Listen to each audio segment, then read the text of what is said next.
ராணிப்பேட்டை மாவட்டம் திமிரி ஒன்றியத்துக்கு உட்பட்ட கற்பக விநாயகர் ஆலய குடமுழுக்கு விழாவின் சிறப்பு வழிபாட்டில் மேற்கு மாவட்ட அதிமுக செயலாளர் எஸ்.எம். சுகுமார் சுவாமி கலந்து கொண்டு சிறப்பித்தார்.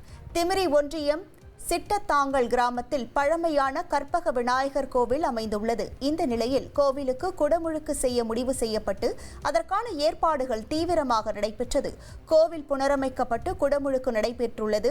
பல புண்ணிய நதிகளிலிருந்து கொண்டுவரப்பட்ட புனித நீரை ஊற்றி வேத மந்திரங்கள் முழங்க சிவாச்சாரியார்கள் கோவில் கோபுர கலசங்களுக்கு அபிஷேகம் செய்தனர். முன்னதாக மூலவருக்கு பால், தேன், மஞ்சள், சந்தனம் உள்ளிட்ட பல்வேறு பொருட்களால் சிறப்பு அபிஷேகத்துடன் வண்ண மலர்களால் சிறப்பு அலங்காரம் செய்தனர். இதில் சிறப்பு அழைப்பாளராக ராணிப்பேட்டை மேற்கு மாவட்ட அதிமுக கழக செயலாளர் எஸ்.எம். சுகுமார் கலந்து கொண்டார். அவருக்கு பூரண கும்ப மரியாதையோடு கோவில் நிர்வாகத்தினர் வரவேற்பு அளித்தனர். விழாவில் கலந்து கொண்டவர்களுக்கு அன்னதானமும் வழங்கப்பட்டது. இனி செல்லும் இடமெல்லாம் செய்தி. தந்தி டிவியின் வாட்ஸ்அப் சேனலை ஃபாலோ பண்ணினா செல்ல இருக்கும் இடமெல்லாம் செய்தி. இதோ QR கோட் இப்பவே ஸ்கேன் பண்ணுங்க, ஃபாலோ பண்ணுங்க.